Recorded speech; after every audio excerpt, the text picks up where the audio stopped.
Yo, yo, yo, we live on location, man. Quarantine season is among us. We got D Miles over there in Orlando. I'm in Orlando, but we got Chicago, Chi-Town royalty, man. We coming to you live on location from Will the Thrill Bynum's location at the crib. Man, appreciate you pulling up on us. How you living? Straight up. I'm living great, man. Appreciate you guys having me on the show. Thrill, man. I'm glad to get you here, bro. You know, we've been waiting a long time to get you. Yes, sir. Brought to you by AT&T 5G. When you got to the league, who's the first person to bust your ass? Ooh. Hey, man, you know, I used to have problems with, Chauncey, man. Chauncey used to destroy me like every single time I played against him, bro. I mean, he would just, because he would, you know, I'm gonna pick him up full court every single time. So I would pick him up full, he'd get a ball up and walk me all the way down to the post. And then he had like this shot fake that he would do like every single time. And I'm jumping for it every time. He knew I was athletic. So it just was like mind games that he would play with me, bro. I couldn't stop him. Like, so it wasn't like his physical ability, his IQ was better than yours. Yeah, definitely. Like he was using my aggression and everything against me. Like he knew it. Like he knew I was gonna come in hungry and aggressive. So he would just use it right against me, give up the ball, walk me down, get it, and get me right in foul trouble quick. Where was he at this point? What team? It started in practice. Practice. They was teammates, right? This is when he was in the D. Okay, at this point, yeah. This is Mr. Big Shot. Yeah, when I was going against guys, I was having like when I was on the grind trying to make it, it was Chucky Atkins, man. Chucky Atkins was playing with Memphis, man. He used to, oh man. Man, it was tough, bro. I used to go like lead a game and go back to another workout just because of what he did to me. I knew I couldn't answer the phone or nothing for the next couple of weeks. I just would just lock in and go into the gym and get work in. To not even think about it. Out of all the top schools in Chicago, you chose Crane to go to. Why you chose Crane? Man, when I was coming up, like I had been moving around like in grammar school a lot. So we had moved from like project to project. We was going from the Ida Wells to Inglewood. So we moved to Inglewood and then I moved back. And so I knew like growing up in the hood, like I couldn't go to school in my own neighborhood because that peer pressure of being in the same neighborhood and gang banging would overwhelm me. So I knew I couldn't do that. So like Crane became like a safe haven for me and an opportunity at the same time because Longstreet gave me an opportunity to play as a freshman, starting at point guard at varsity. And you know, it allowed me to make mistakes early and it ended up helping me in the long run. But that was the process going into it. I was just thinking more so that I wanted my own team, my own opportunity, and I wanted a fresh start to build my own way, you know, in the community and everything, instead of having that upbringing. You know how it is, Q, like you grew up in a neighborhood in Chicago and it don't even matter your character, you're just labeled whatever gang is in the neighborhood. So it was more so with me overcoming and becoming bigger than all of that. The decision is what started that, going to Crane.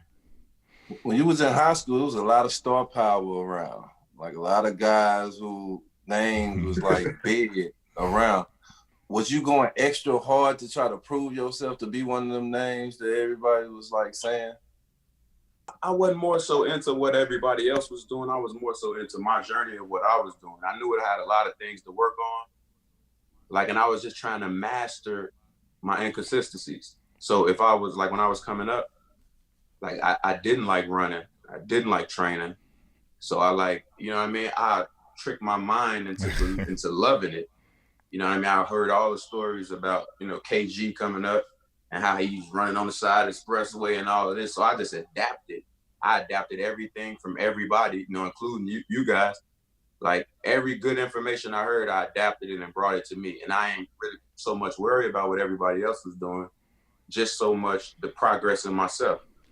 And then if I got the opportunity, I knew I would be ready because I was putting that work in, and that's where the confidence came from. At what point in Chicago when you were at Crane, what point did it start to click? Like, okay, like I can see it I can see it from myself that I'm one of them. I could be one of them. Man, when we were playing against, my freshman year. We played against y'all. We played against Indiana. I think we played against y'all at Curie. Man, y'all, and then we played against y'all at home too at Crane. Y'all destroyed us both times. But I knew then. I'm like, if this the worst it's gonna be, I'm gonna be all right. Right. I knew that because we was getting dragged that whole year. You guys dragged us, King dragged us. So like, man, I was looking at that as it more so inspired me than put me down to the point where, you know what I mean? I didn't want to, keep going and keep getting better.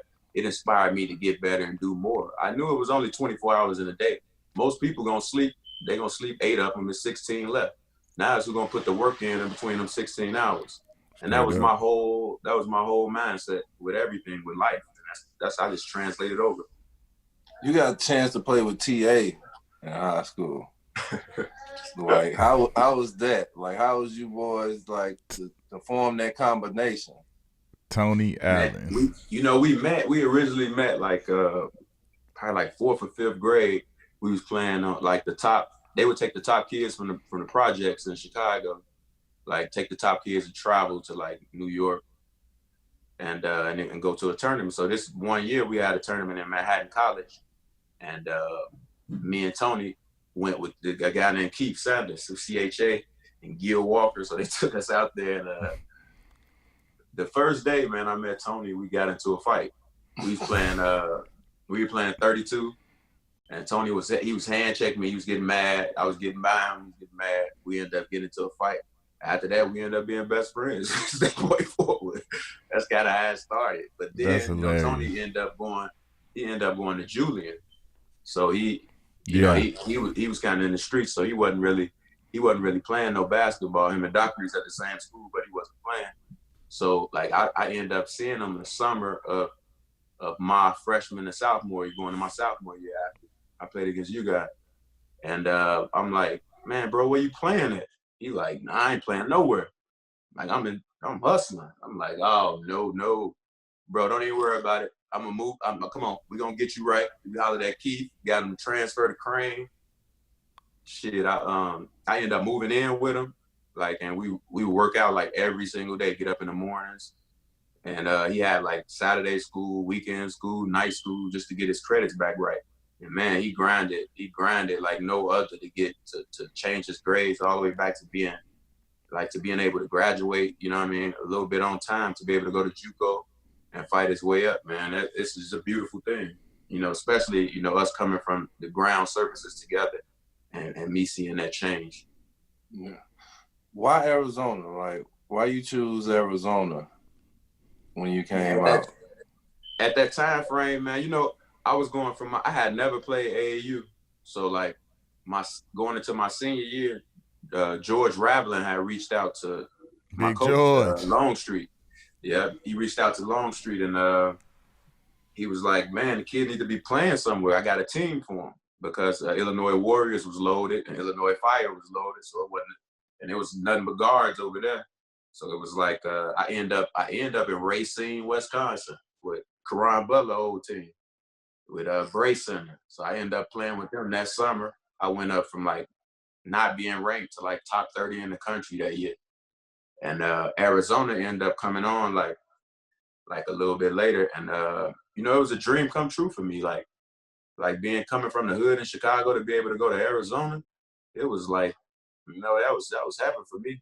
But the learning process, like it was, I was coming from Chicago where I'm used to like an aggressive style of culture where coaches screaming in your face and they warn you about every single detail to meet somebody like Lute Olson, who rarely say nothing. We didn't see to the first official day of practice. Like we didn't see Lute Olson to the first official day of practice. So I didn't really understand that. But then everything he would say on the court would be like golden. like moves, how to split screens, like defensive, like jamming up on the screen before getting over the top of the screen, like little things he was saying. I was like, damn, you know the game. Right. But I just didn't like me leaving Chicago at that young age. I wasn't ready enough to be able to like convert over to that level at that time. I wasn't mature enough yet. It was a complete night and day change. I didn't understand. Like, it was just hard to fathom that. Like, and being in Chicago that long is so much different. You know what I mean? Like the peace that you like, we wasn't used to peace, or like right. So what came down and made you finally decide to transfer to G Tech? Well, we was playing against Texas, and it was 1 versus 2 on CBS, and he starred me on TJ Ford. I'm guarding. First 2 possessions of the game, he like reject a screen, get a pass to Eton Thomas, layup. Like next screen, he rejected, hit like a floater. He subbed me out. And then he subbed me out. He don't put me in for the rest of the game, like the whole entire game. So I'm like, now this is on CBS. I know everybody in Chicago watching. I'm hot. Like, I'm like furious. So I don't even show up to nothing else after that. I'm like, I'm out of here. But at that time frame, what I needed was a mature, an older person to come in and to show me the things that I couldn't see at the time frame, and which I didn't have, but I had to, take another journey and going to Georgia Tech, and which taught me a whole lot too. So that was tough in itself. But now looking back at it, if I would have stayed at Arizona, like, I mean, like, it wouldn't have been like it wouldn't even been an argument. I would have just put up with it, not playing, bust my ass the next night, like in practice, and moved on to the next game. But when you're young, you go through those type of things, and you make emotional decisions like that. And I end up learning from it, end up being some of the best. Especially when you don't got nobody above you. Especially when you don't got nobody above you, or somebody that you cherish what they say, that can tell you like, nah, you doing wrong. Don't do that. Yeah, exactly. Like if I would have had an Isaiah Thomas or a Tim Hardaway at that time frame, it would have made it so much easier. That's one thing I miss, like playing with the Clippers. It was like we policed our own. Like if I was slipping or if I was doing something wrong, Q would say something to me. Or if he was doing something wrong, like we was all getting on each other. So it was like we was protecting each other. But once I got traded and went to Cleveland, it was like I really don't know these guys like that. And it's like, I'm just out here. Like ain't nobody gonna be like, D-Miles, don't do that, or don't say that, or you can't do this. It was like a total like culture shock. Like, yeah, situation like that. Exactly. That's how it was for me at Arizona. It was a culture shock, man, night and day from growing up in Chicago. How was it for you when you got to Georgia Tech? Was that I mean, I know Atlanta is to me is night and day from Arizona too. So for you, was that a little bit more familiar? I know where G Tech is. My mom was also sick at the time. She had got like diabetes at the time, and we didn't know what it was, so we was going through that. So like, I wasn't going back to Chicago because of the upbringing, and how that go. So right. Like Atlanta was the closest thing family-wise for me to go through and still be comfortable with like a family type of atmosphere after leaving from Chicago to Arizona and missing that so much. That was like the best choice after that. But it was different there too. It was a lot of challenges there. It wasn't no smooth ride there. When I came in, I was like the outcast because like I'm coming from Arizona. We #1 in the country. Like they hadn't been ranked or nothing at the time. Bosh and them guys was there when I was sitting out. Bosh and Jay Jack, that was his freshman year. So like, I came there, I'm doing things totally different. I'm working out late nights. They don't really understand that. They going from like Coach Ewell had us on the schedule from like 4:30 in the morning to 9 p.m. consistently. Like early season, that was the consistent schedule. So I'm like, Coach, I don't got no problem with the schedule now. It's just that in the lecture hall classes, I might not be able to make it. I'm going to go give me some rest because I got to go back to the gym after 9 p.m. After we get done with study hall, I'm going back to the gym again because I'm using all of these days thinking like, at some point these days is gonna add up me overworking everybody. You see what I'm saying? And that was my calculations on it. And at the time, Coach Hewitt we used to bump heads at the time, but it took for us to go through battles and wars for him to, to respect me. And, that's where it's at now. And it's been there for a long time. And it's just, it's appreciated. It's a love that it'll be there forever. So did the success there mean so much more after you went through all that? Like the success you had at Georgia Tech, of y'all winning and going deep in the tournament? I never really accepted it like that. Like it was always like the next battle. Like, so I never took it in like I was having success.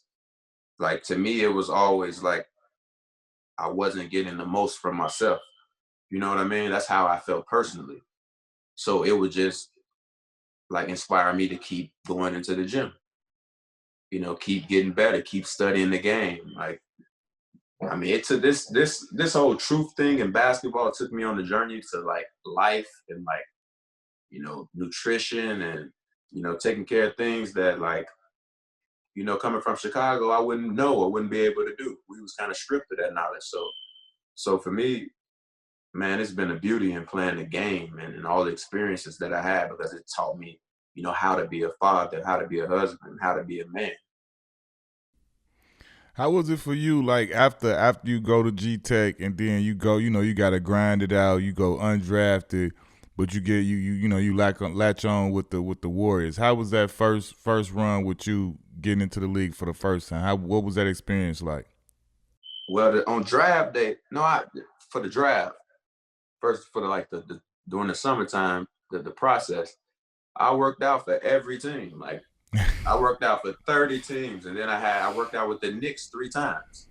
Like me and Nate Robinson worked out a day before the draft against each other. Me and Nate, so they was like, what was that like? What was that like? Decide between me and Nate. Ooh, I love what was that bump like? What was that bump like? The two little big men. Oh, it was on. We was going at it. Nate, like at that time frame, Nate shot the shit out the ball, bro. Like in the drill part of it, he wasn't missing. Like, he was going 9 for 10 for 10. I'm going like 6, 7. I'm pissed. Like, dang, I can't wait till we get to playing 1-on-1. Right. Because I knew that's where I would get mine back. I would love to see that one right there. Yeah, that's my brother, man. I love Nate, man. We originally met like in Nike camp. Nike camp when I was coming out for Nike camp. Man, we got some crazy stories. I can't share with it. I had to share with it off the court. I mean, off here. Trust me, we know. So you worked out for 30 teams. So you worked out for 30 teams, and then what? And Boston ended up signing me. Like I ended up not getting drafted, and Boston ended up signing me for the year. And so I had a guaranteed contract the whole year. And that's what gave me the freedom to be able to stay and play in the D League, and got called up later that year by Golden State. Like if that wouldn't have happened, I probably would have been, chasing some money somewhere in Europe, trying to get some bread to take care of my family. But Danny Ainge gave me that opportunity, and it was everything. It was everything. I definitely needed that, and I used it. I ended up getting cut by Boston because they had a trade like right before training camp, and it was like 17 guys on the roster, or 20 guys on the roster, but 18 of us was guaranteed. So they had to cut like 3. And I ended up being one of the 3 that they cut, after I tore my hamstring. Yep. But that was it was a crazy experience, man. But like getting paid, I was able to take advantage of the D League that year. And I ended up getting like Rookie of the Year that year in the D League, and ended up getting called up by Golden State and getting double paid that year. So it was a blessing in disguise. Yeah. Talk about when you went over to Israel, bro. I know me and you done talked about a couple of things when you was over there, but just your experience, what was that like going over there and really putting yourself back in a position to for the league to come calling back? Man, Israel was it was like the final thing that I needed to polish my game, like to show my growth at that time. And like when I went over there, you know, I'm coming over there from America playing the league, like I'm about to dominate. Like that's my mindset. But when I get over there, I'm playing with guys that's highly like high IQ guys that's been playing for years. And it's like they taught me like how to play the game the right way. And it was a beautiful thing. That year we ended up winning the championship, the Israeli League championship. We lost in the Elite 8 in the Euro League. Then the next year we lost in the championship of the Euro League. But like just the value of sharing the basketball, the value of like leadership, and like you know, getting guys off and lifting guys up on the court, like all the little things that I didn't get a chance to do in college, I got a chance to do on a high level at Maccabi, and then that was a blessing. The fans over there is outrageous. The best fans you possibly could play for. I'm telling you. What was it like when you found out, like, oh man, I'm finna play for the Pistons? Like, I get another opportunity at the league, so your family and friends can really see you play. What was that like? I never really been good with accepting good news. So like I never really believed it like that. Like even though like I had signed and everything that year, like I never felt that comfortable enough to feel like that, like you saying. Like even when I signed like a 4-year deal, 3-year deal, like I just never felt that way. You know, like it's just something inside of me where it's like I always have that chip on my shoulder, like I have to do more. And if I don't do more, I'm cheating myself. Yeah. Tell me about exactly what you're saying, that chip on your shoulder. Like, I feel like a lot of people don't understand how us, you know, guys that come from Chicago and come from the neighborhoods that we come from, a lot of us share that same type of chip on our shoulders and things like that. Tell me where you developed that from and why it's like that. Like, because I feel like everybody won't. Some will get it, some won't. I mean, I think it comes from being fearless, like not being afraid of whatever it is. Like that mental toughness, especially growing up in Chicago, it starts young, you know, because we have to go out and make decisions like adults at a young age, as kids. So, you know, that if you're able to get past, you know, making those decisions, that mental toughness, it can carry you in anything because it's a relentless that allows you to keep going and keep getting better, you know, at a steady pace. And it's nothing that can do that can break your cycle. You know, that mental toughness, you know, comes from, you know, being around, you know, a mother taking care of 7 kids, you know, with no one job, 2 jobs, you know what I mean? That's the mental toughness that's like entrenched inside of us that, you know, the kids now is confused with. They're using their heart to pick up a gun and shoot. When in reality, like the mental toughness is being knocked down and getting back up over and over and over and over again, like consistently with confidence. Like that's what it's about. Like, but you know, we're in a different time now where we have to like hold ourselves accountable and spread the truth to these young kids, man. That's 100 right there.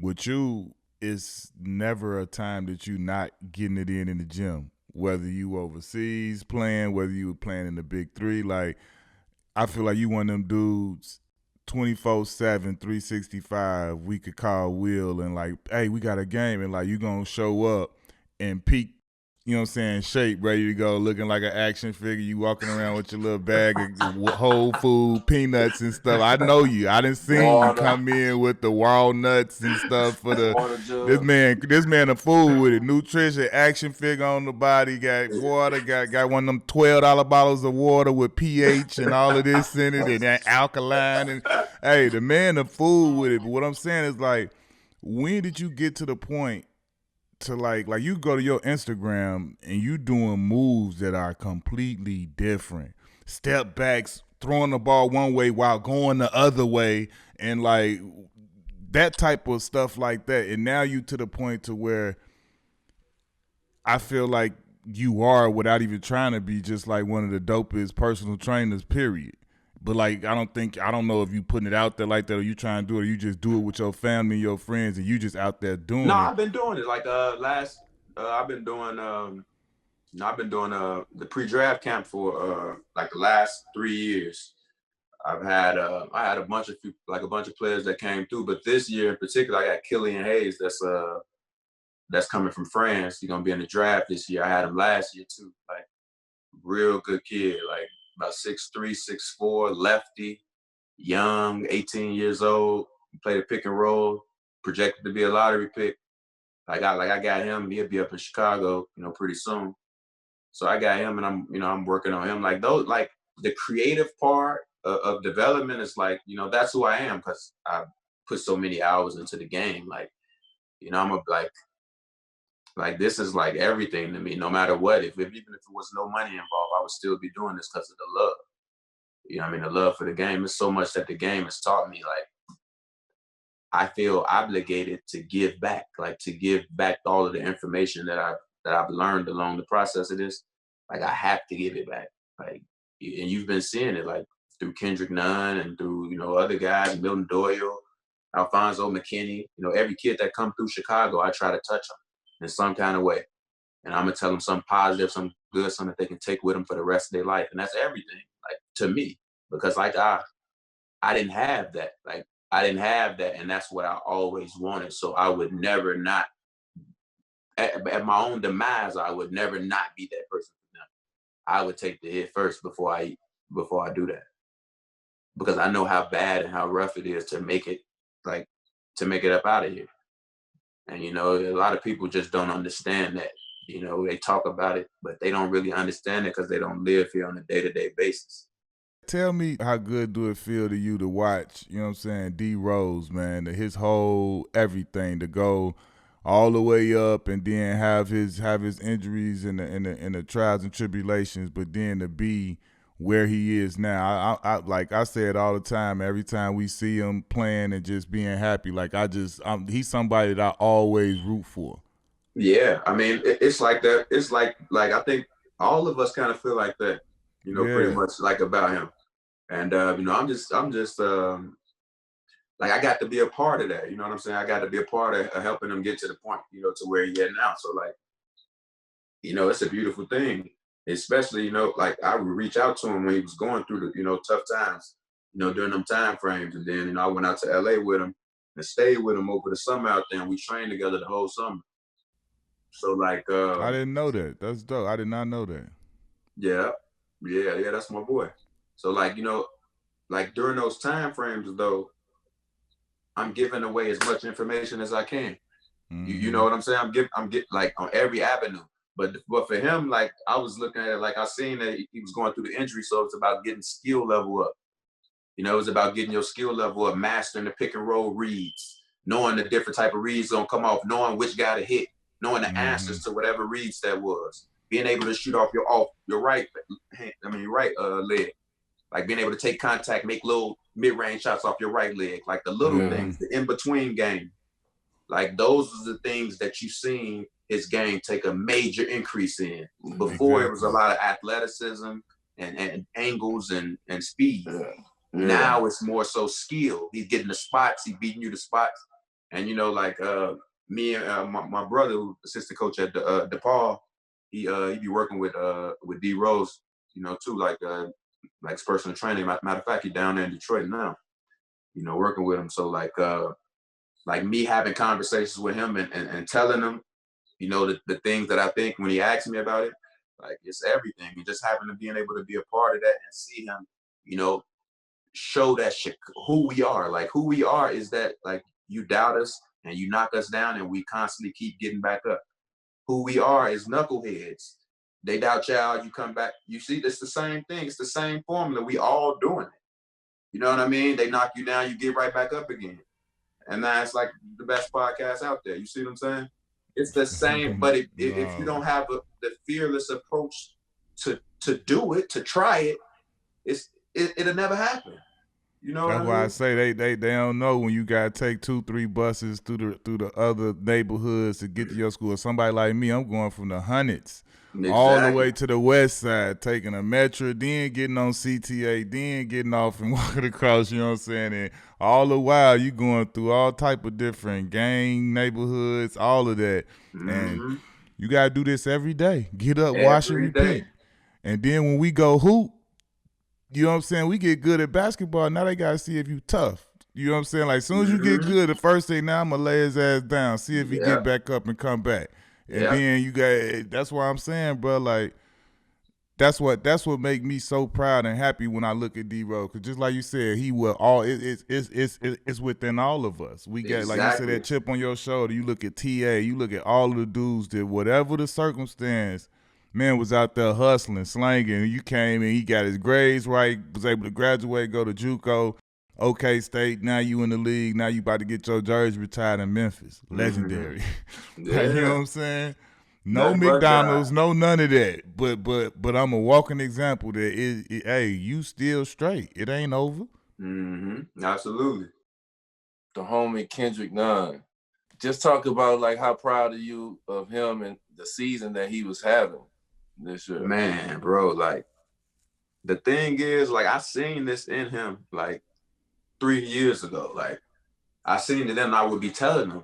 During like he come over to the house, I'm telling him like, bro, trust me. Like last year he came to LA when I was out there working with he came out there and worked with me for like a couple of weeks in between Miami. He asked me about like what I thought he should do. And I gave him a whole breakdown, like this a whole breakdown on like, you know, how Pat Riley was. They like guys that's in shape, already go down there in shape first.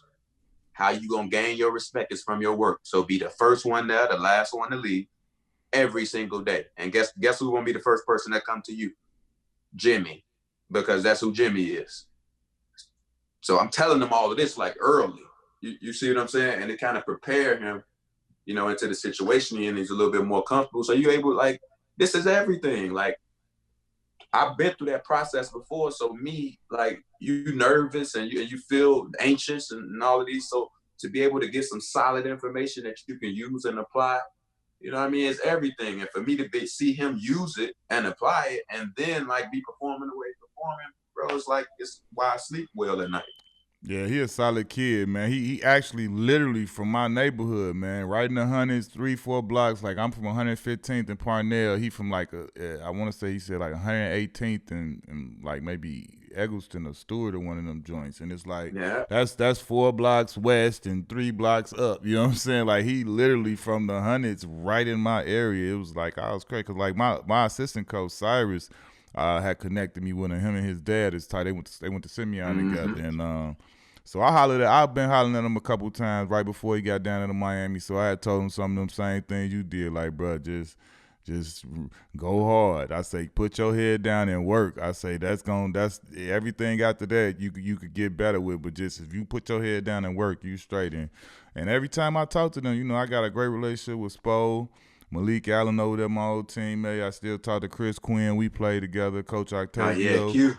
Yeah, Chris Quinny, that's the homie. So I be hollering at him and just trying to see when I was checking in on him early in the season. Everybody loved him. Everybody. I talked to Spo and said everybody loved him. So I was like, dude, keep doing your thing. I didn't know he was gonna come out and go crazy like that and get all them opportunities, but I was happy for him. I was extremely happy for young boy. Come on, bro. You know all we need is an opportunity. You know that. Yeah. That's all we need. Give us a little confidence, a little opportunity, and we're gonna go from there. We're gonna use that confidence and go from there. That's all he needed, bro. This is 2 questions in one, but I want to talk about the Shammgod hezzy that you did in the Big 3. And I want to talk about like when you start absorbing moves, because like I look at basketball players, like I put them in like superhero type terms, like the weapons you got. You know what I'm saying? Everybody got like different type of weapons. You know what I'm saying? And you try to add as many weapons as possible for you to have in your game. You know what I'm saying? So you can do your thing. When you start like you start seeing stuff and adding it to your game, plus putting your little style on it too.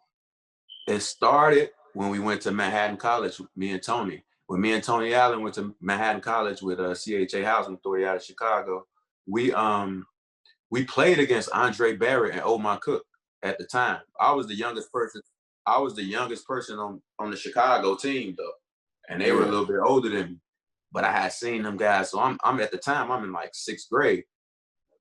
And I seen Omar Cook brought out the Shammgod at Manhattan College during that tournament against the Atlanta Celtics. We ended up playing them in the championship. Shout out to Celtics. Yeah, shout out to Atlanta Celtics.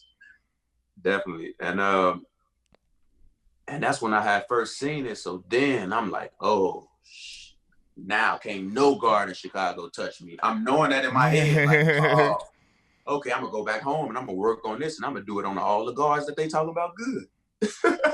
Right. I mean, that's what I did, and I picked up on it. But that was the start of me, like seeing something and picking up on it, then going to go work on it, and it coming out in my own style. You know what I mean? Then the people in the city start to see me do it, and then that's how it kind of, that's how it kind of went the way it went. But like, man, I've been, people, it's crazy. Like just like the whole Shammgod thing. It's a guy named Bodaroga from Europe. He played in Bologna, Italy. He's like a 6'8" ISO player. He plays ISO on the wing, but he got the Sham too. But he older than Shammgod. Oh, head. Yeah, but he nice with it though. So I played against him in Europe when I went to Maccabi. So he would do it. He would do it in the game, like off the block, catch it off the block, face up, right into it. I'm talking about nasty. Bro, it kind of took off way more overseas before it did here, because you seen like this is how, back when Ginobili, Radmanovich, it was dude, like it was way more Euro dudes like in our era doing, like now you see the young boys there, you Russ and all them there, hit you with, but I'm talking about like when we was first coming through the early, like it was mostly only Euros. Ginobili pull that thing out on the break, like he just did the head. I think folks were scared to do it early. Like, that's what I'm saying. We weren't. They knew, like from Ginobili and those guys, they got it from Bodaroga. That's cold. Yeah. That's cold. Yeah, I'm telling you. When I went over to Europe, dog, I would go over there and study the film like crazy. I was studying Jesse Cabbages. He was the last point guard that was at Maccabi that won the championship. Was rough. Absolutely. Yeah, so I would study like non-athletic point guards because I was athletic. So I knew like if I could pick up on how to dominate the game from the shoulders up, from a non-athletic guy, like a guy like John Stockton, for instance, if I could pick up those qualities, I knew it would make me a better player. But it all started in Manhattan College, though, when I seen Omar Cook and Andre Barrett. And after that, it led to, Michael Jordan. And, my brothers used to study Michael Jordan. He taught me how to originally, like, watch film. So, I mean, I just kept going with that, like, over and over again. Allen Iverson, Stephon Marbury, Steve Francis. Like, I just took from everybody. Yeah, I took from everybody. Like, I'm a real student of the game. But that's the only way you kind of know where you're headed, if you study it. Like, I definitely know you're a student of the game, but you one of them people, like, I feel like James Harden. You stretch the game, you stretch the rules. You know what I'm saying? Like, some of the moves that you try to attempt, it looked different because people don't work on them moves. They work on basic moves. You know what I'm saying? Like how James Harden kind of add different stuff to it to be like, look, we said we can jump stop right here. I can stretch it to something else. Why I can't jump stop at the 3-point line? You know what I'm saying? What made you start like stretching the rules? Like creating different angles and shifting different, like that. I mean, that's the creativity of like the advancement of the game. Like sometimes when I'm at the house and I'm chilling and I'm going and watching film, I'm looking at different ways to create more space. So like that took me on a journey of shifting different directions, like shifting off one foot, you know what I mean, covering more space, covering or less space. Like it took me on a journey of that. And I've been doing that since like China. Like after I left the league and went to China, that's when I started like breaking it down like that and trying new things, because they would clothesline me and like if I get it off the rim and try to push it, they would come like clothesline me. I go around the pick and roll, split the pick and roll, they would trip me. So I would have to try little things and do little things to figure out how to get through it without having to complain to the officials. But still take them out the play. Hey, go back to the big three when you kind of set this boy up for the Shammgod and Hezzy though. It's like you knew he was finna go for it because he was playing so hard and so tough on defense. He trying to step in front of you. Like explain like what you did to that boy.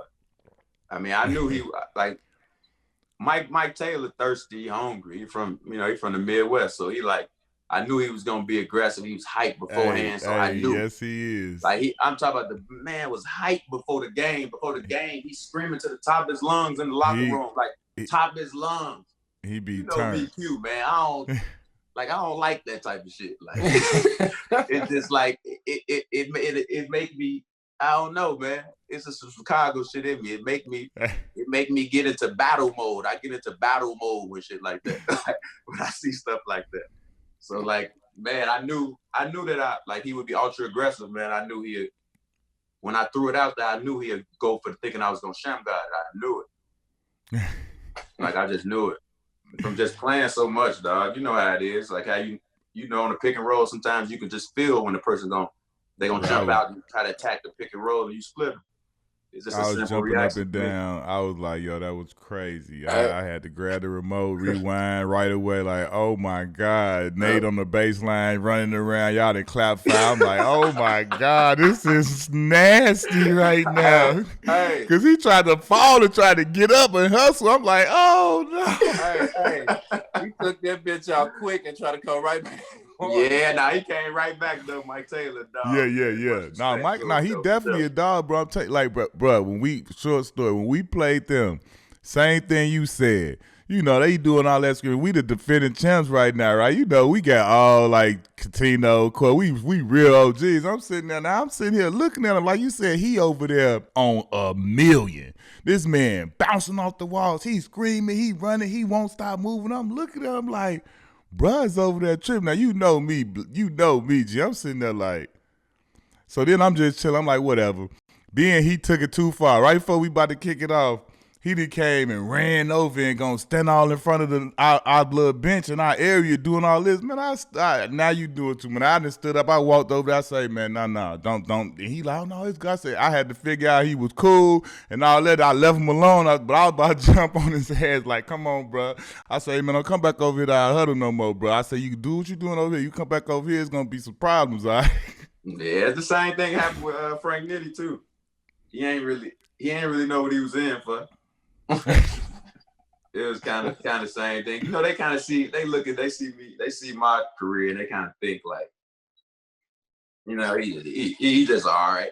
Like he's just all right. He'll be all right. Like it ain't gonna be nothing like that. Yeah, but they had no idea, like, you know what I mean, how I work, who I am, like how I am, who I am. Hey man, you're a legend. Like, you're a legend in these streets, man. They boys better find out. Like, but I take it serious. I take the game serious. Like I don't play with the game. If I played with the game, I wouldn't even be playing. Like I wouldn't even play. I wouldn't play in the big three or nothing. Like when I approach the big three and all that, I'm approaching to destroy. Like I'm training that way. Like we was training all summer with Corey and like while I had the pre-draft people, I was still working like with Corey McGetty and Cat Mobley and T. Scott. So we always there. So they know. They know I was telling them about all of this beforehand. Tell me about the impact you feel like that you've left, you know what I'm saying, on Chicago. Because regardless of what, you know, anybody outside that joint talk about, we know what your name mean at the crib. You know what I'm saying? And then you look at the guys you've impacted, influenced with, you know, like you saying, Kendrick Nunn, Pat Bev brought you up when we had him on the show. And just the impact that you, and the way you still, like you say, you want to touch every guy that you can that come through and try and pour into him some type of way.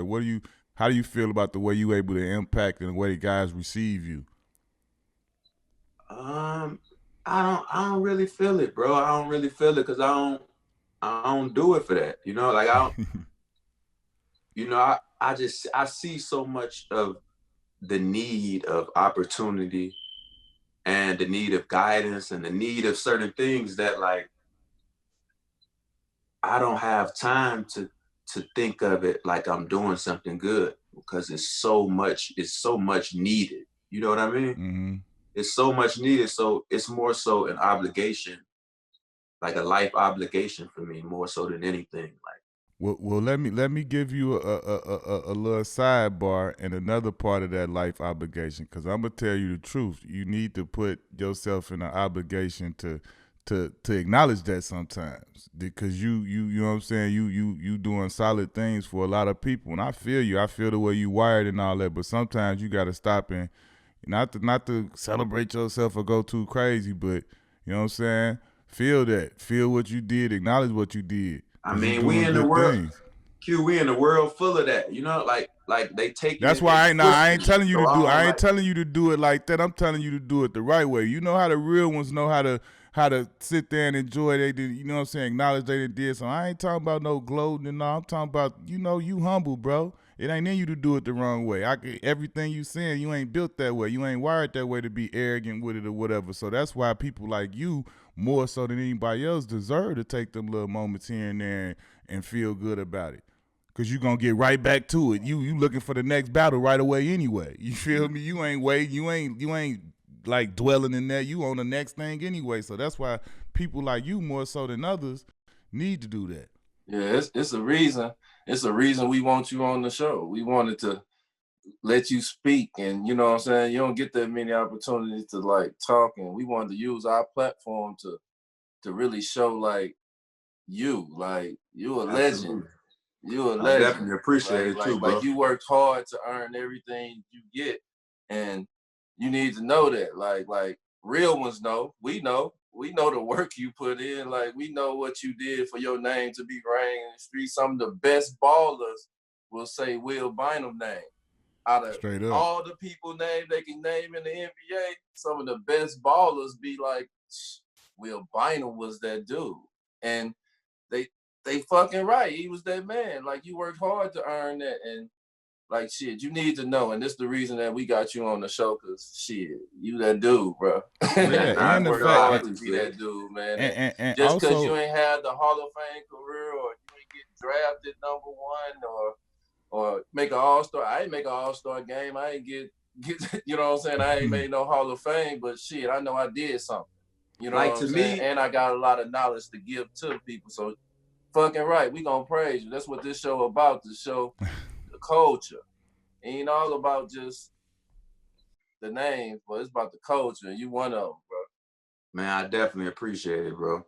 Like me, man, I believe in a higher being, man. So like, that's where it's gonna come from. That's where the praise gonna come from. I'm looking forward to that. Like, because I know too many people here ain't gonna understand it. It's just the way life rolls.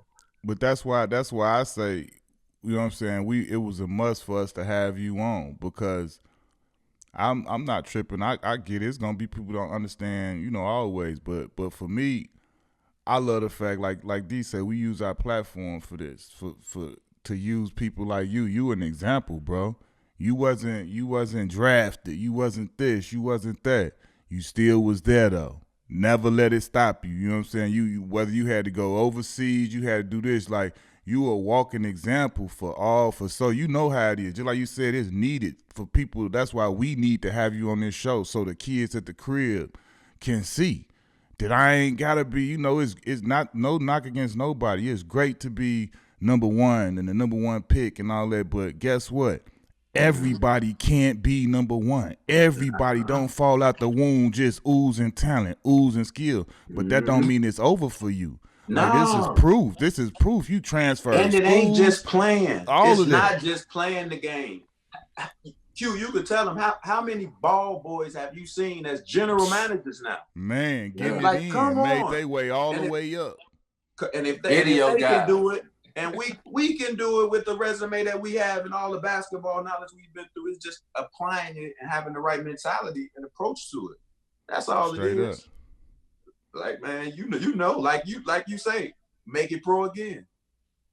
Make it pro again. That's the same MO. It's the same grind. It's the same thing. Who are your favorite 5 point guards of all time? Your favorite 5? My favorite 5 point guards of all time, Allen Iverson, definitely in there. Magic Johnson, Zeke for sure. Facts. Man, I like Curry, man. Steph, tough. I like Curry.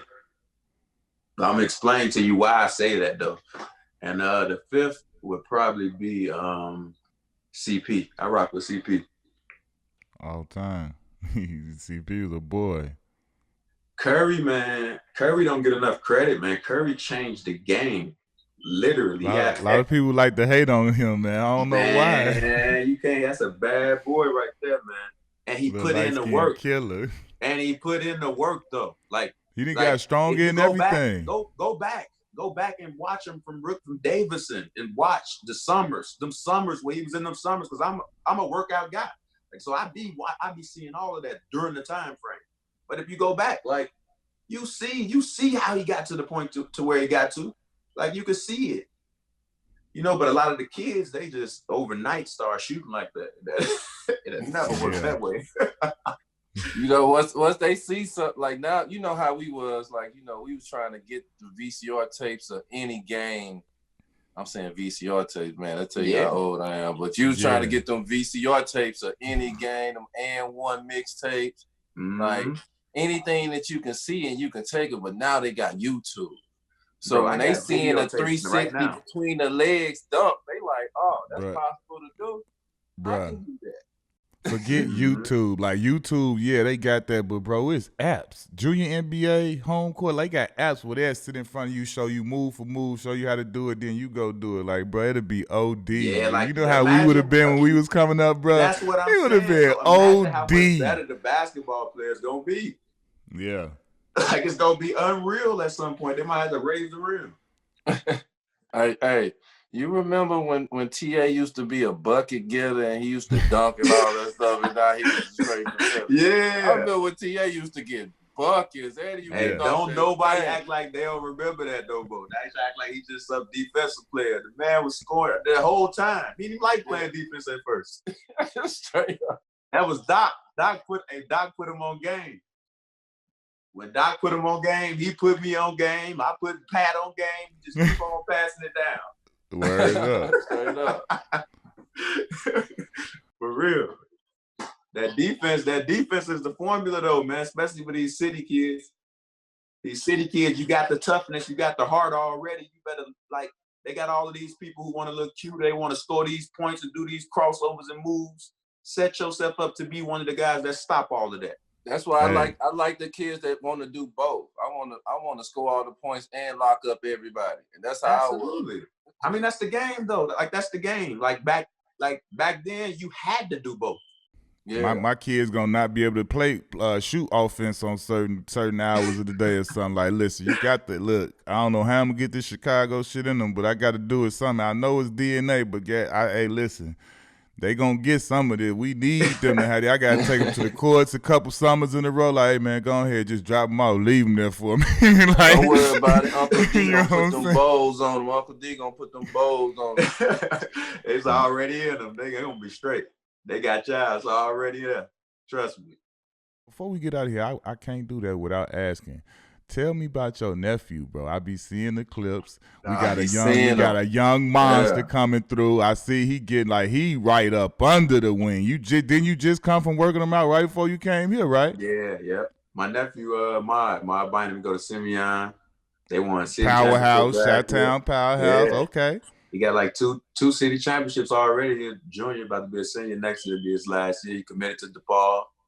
So, okay. He going to the okay. I like that. At the crib. He got a lot to go, man. He a dog though. He got it in him. He got a lot to go, but you know, you got to keep working, man. Keep polishing, because every level you go up to, it start over from scratch. You got to keep proving yourself. That's dope to hear. I didn't know he had committed to DePaul already. That's dope. Oh yeah, you know he read all the stories. We got the Clippers. I got everything. I got Whitney. I got game against you downstairs right now. VCR tape. I got everything I've ever did the last like 20 years, 25 years.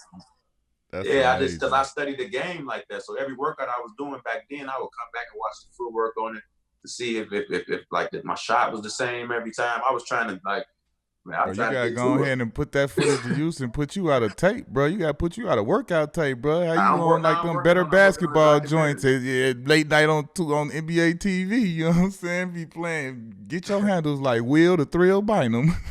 I'm working on a documentary with John Ross. Has something to do with barbershop too. So I'm working on trying to get it out there. I've been writing a bunch of stuff, books, and I had a store that was supposed to be opening up like during that time, like a shoe health and wellness store. But since the corona and everything, that kind of pushed that back a little bit. So I've been on it, and I've been definitely on top of it. How you been doing with the quarantine? Like since I'm like you and your family doing, like, I know you're a health junkie and you got to work out. You still getting your workouts? I know you getting your workouts. Yeah, I got a gym. I got a gym in the house. So like I got a sauna, like all type of machines and stuff. So I work out, and like that's how I always stay in great shape, because I got a sauna inside with a bike inside the basement. He said he quarantined already anyway. He good. He been practicing social distancing. This was like more than hard anything, adjustment. It's been good for like the entire family to try and get them over on certain things, like trying to get everybody on plant-based products, and just everybody taking advantage of their supplements on a daily basis. Like, a lot of people, like the people growing up, where we grew up, like, you don't know anything about any of this. You don't know anything about the 102 minerals in your body and keeping them stable and able for you to be able to perform the way you perform. Like we don't know nothing about this. We used to eat McDonald's before the games and going to the game. So like, for me to quarantine, I get to pass all of this down to my nieces and my nephews. My kids, they already they gonna listen now. They live with me. They gonna listen now. They listen now. That's what I'm saying though. Like, hold up, man. We need this type of stuff. I'm saying, like, the NBA, the NBPA, they can't know that you got this type of knowledge and they ain't reaching out to you, have you come to the team awareness meetings or the rookie transition programs and being able to, you a perfect example of somebody who come in and talk to the guys about nutrition, keeping your body right, all that. NBA, holla at them. NBPA, holla at them, man. Ain't hard to find, man. Good Will Bynum up in there, man. Have them come speak to these kids and tell them what's good. My last thing before I get you out of here, I would be remiss if I did not ask you about your takeaways from The Last Dance, being a Chicago kid like me that grew up on Mike, heavy on Mike. How satisfying has this been for you to sit here and get the little behind the scenes when they pull the curtain back and we get to see it? It's complex being in this time period, and right now what's happening, and be able and to see that like that. Like, if you ain't no killer or no dog, you can't really understand. You can't relate to MJ. Exactly. Like, MJ gonna seem, he gonna seem different to you. If you don't hold yourself accountable, you gonna, you ain't gonna like MJ. If you ain't like, right. You gotta be built with something inside of you already. And if you don't got that already, he gonna show it to you. Yeah, but this is how we come up. We come up like that, so we embrace stuff like this. That's the difference. But we are not the world's perception. So the world's perception of it looks like he's angry or a bully and all of this. It's like, nah, look, when you're going to do an assignment and you're going to do a job, you ain't worried about how the job, like, you ain't worried about how cute the job get done. We're about getting the job done. Like, facts. That's what it's about. And, Mike got the job done. But, like, on the whole Mike LeBron thing, man, it can be two people great. Like, LeBron is the greatest at what he does. Like, at what he does, he's the greatest. We ain't seen nothing like that. And Mike is the greatest that we ever seen. You see what I'm saying? It's they both are. It's just like, you can go, when you start talking about what is the best, you got to go into things off the court. You know what I mean? Especially with two people that's so super talented. You know what I mean? It's like your impact to us, impact to the next generation. And LeBron, Mike had a crazy impact to the next generation. That's how we all got here. And now LeBron's going to do the same thing, but his impact is going to be even greater because of the opportunities and everything that's happening now, more so than what it was back in the day. So it's not a comparison, more so than a connection. Like, it's all connected. You see what I'm saying? And it wouldn't be one without the other. And now we're going to see a bunch of great players in the future because of this. No, that's real. I feel what you're saying, but when I compare the two, I have to say one is better than the other, and I just say Mike is the best. That's just me. I'm built and I'm cut like him, and I just feel like we won't never see nothing else like that. Yeah, you would never be able to know that because they'll never be in the same. You know what I'm saying? You would never be able to know what it would be. So it's not even. I look at it from the standpoint like when you look at. I can't kind of say when you look at Bill Russell, like him, Bill Russell and Kareem, they belong in a place of dominance as far as like when you go to the GOATs. Like they those two in particular, the level when you look at Kareem, when you go to all the way back to high school and college, all he did was win championships. Bill Russell won 11 in the league, so it's like when you go to that, like they are the ultimate winners in a team sport. You know what I'm saying? But when you look at same thing, when you go to MJ, to me it's like, in particular when you talk about him and LeBron, the 6-0 just changes it. We got there 6 times and we never even got to a game 7. I made sure of it. I'm taking every MVP of the finals trophy home. We got there because of me. We won because of me, and everybody knew it. Walking into it, everybody knew that's it. who Mike is. That's why I'm saying that's what separates it from me, because this is how I'm built. Like, I'm not saying that LeBron don't play it the right way, but we all know, like, with a couple exceptions, the pass to Kerr, the pass to Paxson, like hell or hot water, that's MJ for the game every time. Yeah, I think walking down that hallway, how many times he's failed. LeBron's impact gonna be crazy. Like, it's gonna be something that we've never ever. Oh yeah, before. I mean you got it, but I mean that's you know that's with the advancement of time. Social media helps that. You know what I'm saying? That whole everything. That's what I mean. Like, the impact is, you know, like he took Michael's stardom and took it to a whole nother level of stardom.